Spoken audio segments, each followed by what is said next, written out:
दोस्तों, finance minister Nirmala Sitharaman ji ने 1 फरवरी को यूनियन बजट की घोषणा कर दी है। यह दूसरी बार है जब बजट पेपरलेस पेश किया गया है। इससे पहले 2021 में पहली बार पेपरलेस बजट पेश किया गया था।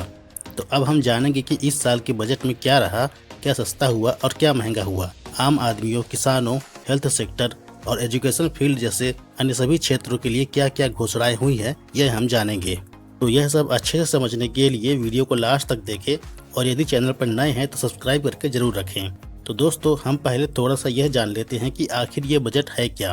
भारतीय संविधान के आर्टिकल 112 के अनुसार केंद्रीय बजट देश का सालाना वित्तीय हिसाब किताब होता है। सरकार बजट के जरिए वित्तीय वर्ष के लिए अनुमानित कमाई और खर्च की डिटेल्स पेश करती है। इस साल के बजट में सरकार का अनुमान है कि लगभग 39,44,000 करोड़ रुपए खर्च किए जाएंगे। तो चलिए अब जानते हैं कि आम आदमियों के लिए बजट में क्या रहा। तो आयकर टैक्स में कोई छूट नहीं दी गई है। पीएम आवास योजना के तहत 80 लाख मकान दिए जाएंगे। इसके लिए फंड 48,000 करोड़ का रखा गया है। नल जल योजना के तहत सभी घरों में पीने का साफ पानी पहुंचाने का टारगेट रखा गया है और इसके लिए 60,000 करोड़ का फंड तैयार किया गया है। अब जानते हैं कि नौकरी पेशा लोगों पर इस बजट का क्या प्रभाव पड़ेगा। तो इस बार के बजट में इनकम टैक्स स्लैब पर कोई नई घोषणा नहीं की गई है। इस बजट से इनकम टैक्स में कोई छूट नहीं मिली है। और किसानों को बजट में क्या मिला है ये जानते हैं। तो एमएसपी के तहत गेहूं और धान की खरीदी करेगी सरकार। इसके लिए 2,37,000 करोड़ का भुगतान किसानों को दिया जाएगा। इस 2022-23 ईयर को बाजरा के इंटरनेशनल ईयर घोषित किया गया है। घरेलू तिलहन उत्पादन को बढ़ाया जाएगा। कृषि क्षेत्र में सुधार और बदलाव लाने के लिए ड्रोन टेक्नोलॉजी का इस्तेमाल किया जाएगा। केन बेतवा नदी जोड़ो परियोजना की घोषणा हुई है। इसके लिए फंड 44,605 करोड़ रुपए रखा गया है। गंगा नदी के किनारे जो उपजाऊ जमीन है वहां प्राकृतिक खेती को बढ़ावा दिया जाएगा। पूरे देश में केमिकल मुक्त खेती की जाएगी, मतलब जैविक खाद का प्रयोग को बढ़ावा दिया जाएगा। कृषि और ग्रामीण उद्यमों से जुड़े स्टार्टअप को बढ़ावा देने के लिए नाबार्ड के माध्यम से फंड की सुविधा दी जाएगी। चलिए अब जानते हैं कि इस बजट से स्टूडेंट्स को क्या फायदा मिलेगा। तो पीएम ई विद्या के तहत 1 क्लास 1 टीवी चैनल प्रोग्राम का और विस्तार किया जाएगा। इसके लिए चैनलों की संख्या 200 तक की जाएगी। डिजिटल यूनिवर्सिटी सिस्टम लाया जाएगा। डिजिटल इकोसिस्टम लॉन्च किया जाएगा ताकि ऑनलाइन ट्रेनिंग के माध्यम से स्टूडेंट्स को स्किल्ड किया जा सके। अगले 5 वर्षों में आत्मनिर्भर भारत के तहत 60 लाख नौकरियां दी जाएंगी। आइए अब जानते हैं कि हेल्थ सेक्टर, स्वास्थ्य क्षेत्र में बजट का क्या प्रभाव पड़ेगा। कोरोना काल में लोगों के मानसिक स्वास्थ्य पर भी बुरा असर पड़ा है। इसके लिए मानसिक समस्याओं के लिए 23 नेशनल टेलीमेंट हेल्थ सेंटर खोले जाएंगे। नेशनल डिजिटल हेल्थ इकोसिस्टम बनाने की घोषणा हुई है, जिससे कि हेल्थ सेक्टर में डिजिटल माध्यम से सुविधाएं बढ़ाई जाएंगी। अब जानते हैं कि डिफेंस के क्षेत्र में क्या घोषणाएं हुई है। तो डिफेंस क्षेत्र में रिसर्च के लिए 25% बजट बढ़ा दिया गया है। आयात को कम किया जाएगा और आत्मनिर्भरता बढ़ाई जाएगी। इसके अलावा अन्य सभी मुख्य घोषणाएं हैं। Ease of doing business 2.0 launch किया जाएगा। सौर क्षमता के लिए 19,500 करोड़ का फंड तैयार किया गया है, जो कि 2030 तक सौर क्षमता के 280 गीगावाट पाने का टारगेट रखा गया है।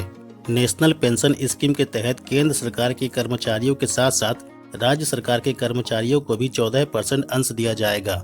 कॉर्पोरेट सरचार्ज 12% से घटाकर 7% किया जाएगा। क्रिप्टो करेंसी टैक्स के दायरे में आएगी। इस पर आमदनी पर 30% टैक्स देना होगा। क्रिप्टो करेंसी को लीगल नहीं किया गया है, लेकिन रिजर्व बैंक 2022-23 तक अपनी खुद की डिजिटल करेंसी लाएगा। 2000 किलोमीटर रेलवे नेटवर्क बढ़ाया जाएगा। अगले 3 सालों में 400 नई वंदे भारत ट्रेनें लाई जाएंगी। 1 प्रोडक्ट 1 रेलवे स्टेशन स्कीम लाई जाएगी, जिससे कि हर एक रेलवे स्टेशन अपने खास प्रोडक्ट के लिए जाना जाएगा। 100 पीएम गतिशक्ति कार्गो टर्मिनल विकसित किए जाएंगे अगले 3 सालों में। ई पासपोर्ट जारी किए जाएंगे। आपातकालीन क्रेडिट लाइन गारंटी योजना को मार्च 2023 तक बढ़ाया जाएगा। नेशनल हाईवे की लंबाई 25,000 किलोमीटर तक बढ़ाई जाएगी। 5 वर्षों में एमएसएमई के लिए 6,000 करोड़ रुपए के प्रोग्राम शुरू किए जाएंगे। पर्वतमाला परियोजना पहाड़ी क्षेत्रों में परिवहन की सुविधा बढ़ाई जाएगी। 5G सर्विस की शुरुआत की जाएगी। डिजिटल बैंकिंग पर जोर दिया जाएगा। 75 डिजिटल बैंक यूनिट्स बनाए जाएंगे। पोस्ट ऑफिस और बैंकों की सर्विस को जोड़ा जाएगा। हर पोस्ट ऑफिस पर एटीएम की सुविधा दी जाएगी। इंफ्रास्ट्रक्चर के लिए 20,000 करोड़ रुपए फंड की घोषणा की गई है। 8 नए रोपवे का निर्माण किया जाएगा।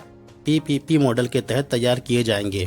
राज्यों की मदद के लिए 1 लाख करोड़ रुपए दिए जाएंगे। LIC का IPO जल्द लाया जाएगा। इसका मतलब यह है कि पॉलिसी होल्डर्स भी LIC की हिस्सेदारी खरीद सकेंगे। भारत की जीडीपी 9.2% रहने का अनुमान लगाया गया है। चलिए अब जानते हैं कि यूनियन बजट 2022 में क्या क्या सस्ता होगा। कपड़ा और चमड़े के सामान सस्ते होंगे, मोबाइल फ़ोन और चार्जर सस्ते होंगे, हीरे की ज्वेलरी सस्ती होगी, खेती के उपकरण सस्ते होंगे, विदेशी मशीनें सस्ती होंगी, मेथेनॉल सस्ता होगा, जूते चप्पल भी सस्ते होंगे, स्टेनलेस स्टील भी सस्ता होगा। इसके अलावा आर्टिफिशियल गहने महंगे होंगे, कैपिटल गुड्स और छाते महंगे होंगे, solar cell, solar module, headphones, X ray machine, loud speaker ये सब भी महंगे होंगे। तो दोस्तों ये थी 2022 के बजट की मुख्य घोषणाएं। केंद्र सरकार के इस बजट को आप 10 में से कितने नंबर देंगे, कमेंट में जरूर बताएं। साथ ही सरकार द्वारा लॉन्च की गई अन्य योजनाएं, मिशनों और घोषणाओं की जानकारी पाने के लिए चैनल को सब्सक्राइब करके जरूर रखें। वीडियो को लाइक करें और शेयर करके बाकी लोगों तक भी ये जानकारी जरूर पहुंचाएं। Have a nice day.